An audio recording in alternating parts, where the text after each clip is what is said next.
Hey, what is up? It's me, Red P, and today it's day 7 of the OnePlus 5T 7-day review challenge. This means it's time for my conclusion. Was it the right decision to switch from my iPhone 6s to the OnePlus 5T? I don't know if 7 days are enough to get all the information to review a device. I learned a lot about my Surface in the months that I owned it. Yes, the full Surface review is still planned. Maybe I will make a full review of the 5T when I have more time with it. For example, I'm still not sure what to think about the camera. I think it's better than I thought at first, but a software update could fix a lot of this. The Oreo update could make this phone better, or even worse. So there's still something to evaluate. But let's not worry about that and get to the question. Will I keep the OnePlus 5T and sell my iPhone 6s? Yes, I will. Is the OnePlus 5T perfect? No. Can you really go wrong with any of the top smartphones? I don't think so. For me, the OnePlus was a chance to get a new experience. I grew tired of Apple, iOS, and their marketing-focused products. Most things have been covered in the last days, so I don't want to go into detail about the phone in this conclusion. The OnePlus 5T is a great phone and it won't disappoint you. The design is gorgeous, especially if you're into metal phones, or simply don't like these glass backs like me. It doesn't feel perfect in the hand though. The edge on the side is quite harsh, and the iPhone has a nicer, softer feeling metal body. But the Samsung case is one of the few cases that is actually allowed to stay on my phone, due to the interesting texture. While the single bottom firing speaker is substantially louder than the iPhone, dual front-facing speakers would be better.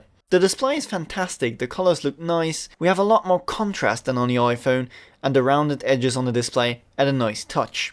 Call quality is fine, the fingerprint sensor at the back is a step up from a front-mounted solution, the phone unlocks extremely quickly and feels even quicker in everyday use, and the battery life is fantastic. I still don't get the basically identical second camera, but to each his own.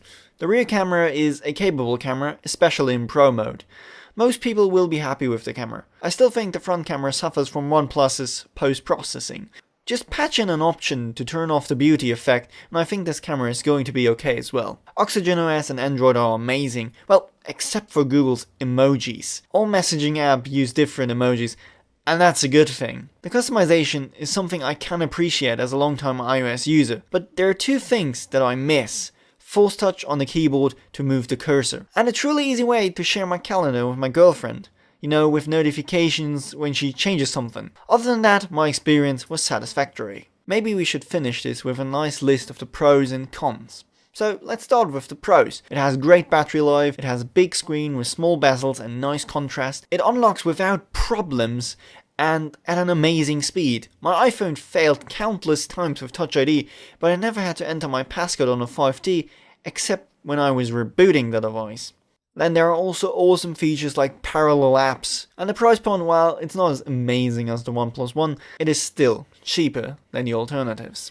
For cons, I would say it doesn't have a microSD slot, which can be a problem. The post-processing ruins the front camera. You know, some might like this effect, but give me an option to turn it off, and I will be totally happy. And I think they will patch that in. It doesn't run the latest Android version, and if the previous OnePlus phones are anything to go by, the support isn't going to be awesome. Then we have a bottom-firing speaker, which, you know, could be better, but at least it is louder than the iPhone. And also, the battery inside isn't red anymore like on the OnePlus One. Yeah, I'm really running out of cons. Hopefully my review was helpful to you and to OnePlus. OnePlus hosts this challenge to learn and improve their product, and that's awesome. The OnePlus 5T is an amazing phone. Thanks for watching.